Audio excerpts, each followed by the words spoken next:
Həzrət Əli əleyhissalam deyir ki, bu dünyada bir gün böyük dərdin olarsa, Rəbbinə dönüb mənim böyük dərdim var demə. Dərdinə dönüb mənim böyük Rəbbim vardı. Allah Taala'nın göndərdiyi hər sıxıntıya, hər çətinliyə, gələn o böyük dalğaya hər zaman şükür edin.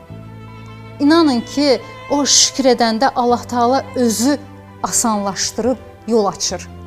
Heç vaxt Allaha üsyan etməyin. Əksinə oturun, danışın Allahla.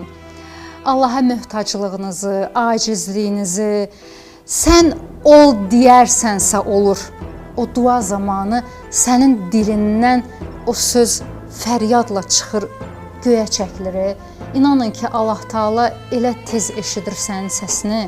Özü də həmin vaxtlarda insanın içində bir səs olur. Kimsə sənə deyir ki, hər şey yaxşı olacaq və həqiqətən də hər şey yaxşı olur.